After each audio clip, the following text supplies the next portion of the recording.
Sahabat, Kabupaten Tulung Agung bisa dibilang tidak memiliki perkebunan kopi. Tapi, warung kopi banyak ditemui di sepanjang jalan Tulung Agung. Uniknya, kopi khas Tulung Agung berupa kopi hijau atau kopi hijau. Biji kopi berwarna hijau didatangkan dari luar Tulung Agung. Kemudian, kopi disangrai menggunakan kuali tanah liat dan kayu bakar selama 1 jam. Proses sangrai tidak boleh terhenti agar kopi matang merata. 1 kali sangrai biasanya berisi 8,5 kilo biji kopi hijau. Dalam sehari, pengolahan biji kopi hijau bisa mencapai 160 kg. Bicara tentang kopi, Indonesia memiliki 2 varietas tanaman kopi, yaitu Arabica dan Robusta. Kopi juga memiliki beberapa jenis loh, diantaranya kopi luwak, kopi Aceh Gayo, Toraja, Jawa, Lanang, kopi Wamena, kopi Flores Bajawa, dan kopi hijau. Setelah berubah warna coklat kehitaman, biji kopi bisa diangkat dan diangin-anginkan. Jika sudah dingin, biji kopi siap digiling, dikemas, dan dijual. Sahabat, Kabupaten Tulung Agung dijuluki sebagai kota 1000 warung kopi. Gak heran warung ataupun kafe yang menjual minuman kopi sangat mudah dijumpai. Warung kopi di sini akan menyajikan 15 kg kopi hijau siap seduh setiap hari. Sejak tahun 2000-an, Desa Bolorejo dinobatkan sebagai pasar kopi karena terdapat 200 lebih warung kopi. Oh iya, kopi hijau pertama kali dijual di Desa Bolorejo, Tulung Agung oleh pasangan suami istri bernama Waris pada tahun 1978. Kala itu Waris menjajakan kopi hijau dengan gerobak. Penamaan diambil karena kopi hijau yang sudah diolah Waris berwarna hitam kehijauan dan diminati banyak orang. Cita rasa kopi hijau juga berbeda dengan kopi lainnya. Ketika diseruput, kopi hijau tidak terlalu pahit serta memiliki aroma sangit berkat pengasapan. Cita rasa inilah yang membuat kopi hijau laris manis diburu pecinta kopi. Bagi yang ingin mencoba kopi hijau, sahabat cukup merogoh kocek Rp2.500 saja.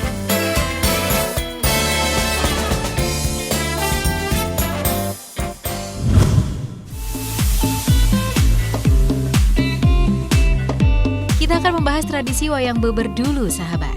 Ada yang penasaran sama wayang ini? Kebetulan sekali seniman Rudi Prasetyo akan membuat wayang beber loh.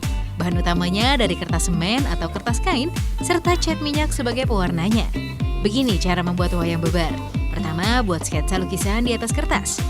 Wayang yang dibuat Rudi bercerita tentang kisah asmara Panji dan Sekartaji atau Kamasutra Jawa. Dibutuhkan kesabaran dan keterampilan khusus dalam membuat wayang beber agar wayang bisa menghasilkan nilai seni yang indah. Sahabat, kesenian wayang beber warisan leluhur Majapahit yang masih dilestarikan di Pacitan, Jawa Timur.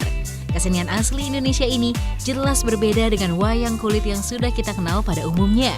Bedanya, wayang kulit dibuat dari kulit kerbau yang dipahat, sedangkan wayang beber berupa beber atau lembaran kertas yang dilukis seperti ini. Unik ya?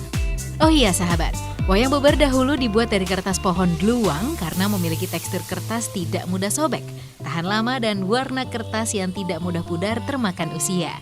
Sayangnya, pohon dluwang semakin sulit dijumpai lantaran makin banyak orang yang menebangnya tanpa ditanam kembali.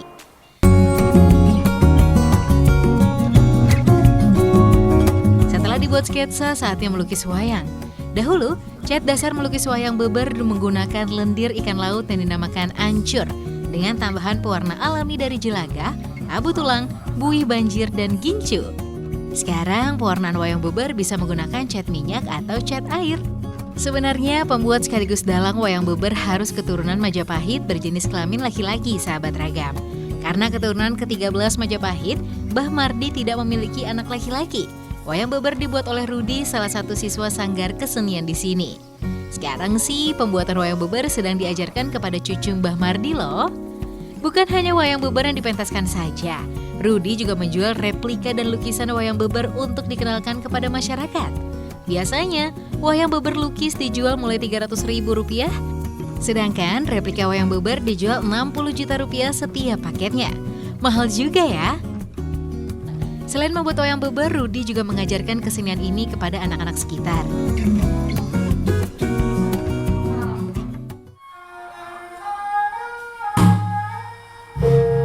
Sedangkan pementasan wayang beber digelar pada acara adat seperti Malam Satu Suro.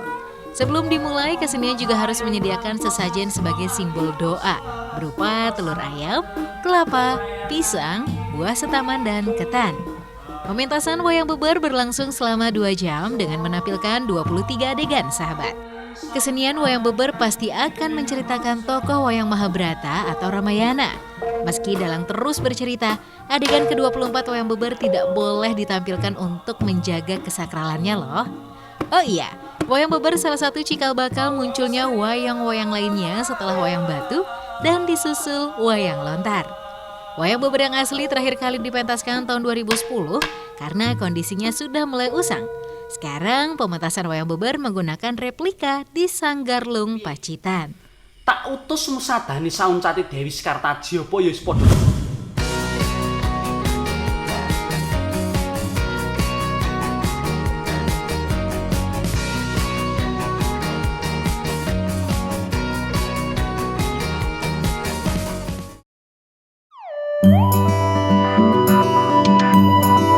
Puas menikmati kuliner dan budaya, Ragam Indonesia masih mempunyai tempat wisata yang bisa dinikmati ketika berlibur bersama keluarga.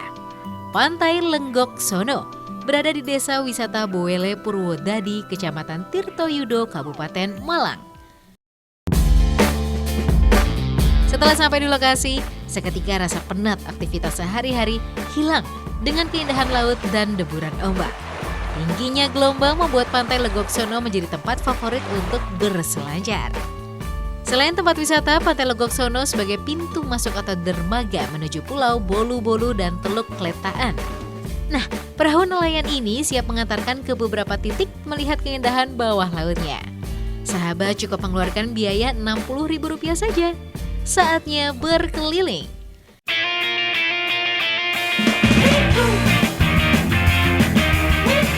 Setelah menempuh perjalanan 15 menit, akhirnya sampai juga di Teluk Kletaan.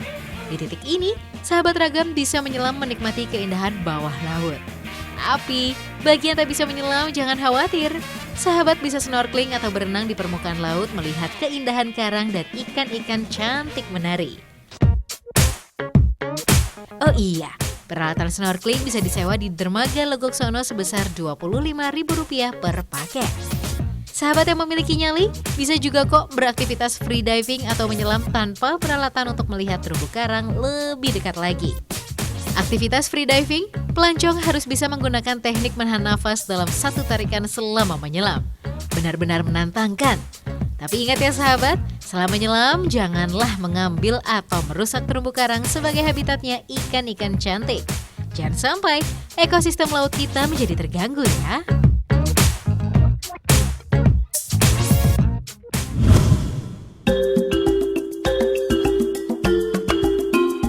Puas bersnorkeling, kita menuju Pulau Bolu-Bolu yuk.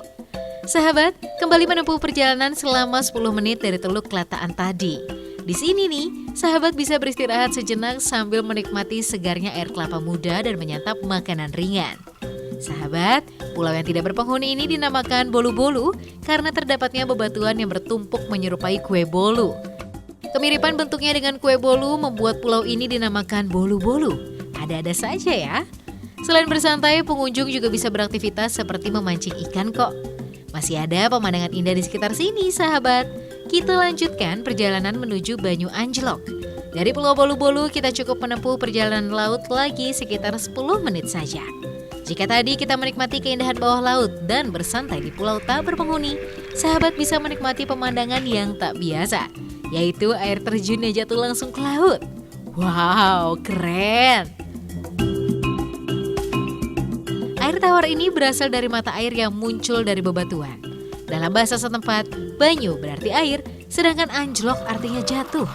Di sini wisatawan bisa menikmati segarnya mandi dengan air asin dari laut atau mandi air tawar dari air terjun. Wisatawan yang ingin datang ke sini bisa memilih 2 jalur, yakni jalur laut melalui Pantai Lenggok Sono atau berjalan kaki menaiki bukit ini selama 1 jam. Sebaiknya datang pada sore hari ya, ketika air laut sudah surut agar perahu bisa menepi, sehingga wisatawan bisa berjalan-jalan di tepi pantai. Oh iya, konon di dalam air terjun Banyu Anjlok juga terdapat sebuah gua yang diyakini masyarakat sekitar sebagai pintu masuk menuju kerajaan pantai selatan loh. Tapi Bagi sahabat yang menginginkan masuk ke dalam gua, disarankan bersama pemandu wisata warga sekitar ya. Meski sudah dikenal masyarakat sekitar tahun 2012, Banyu Anjlok mulai dikunjungi wisatawan pada tahun 2014. Gak usah diragukan lagi ya, keindahan dan pesona Nusantara yang menakjubkan ini.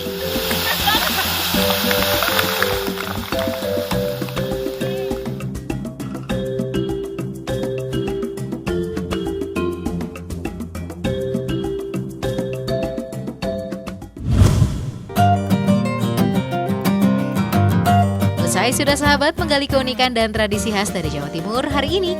Semoga informasi tadi bisa menginspirasi sahabat mengisi hari libur nanti. Saksikan terus Ragam Indonesia setiap Senin sampai Rabu di jam yang sama. Selamat beraktivitas sahabat Ragam Indonesia.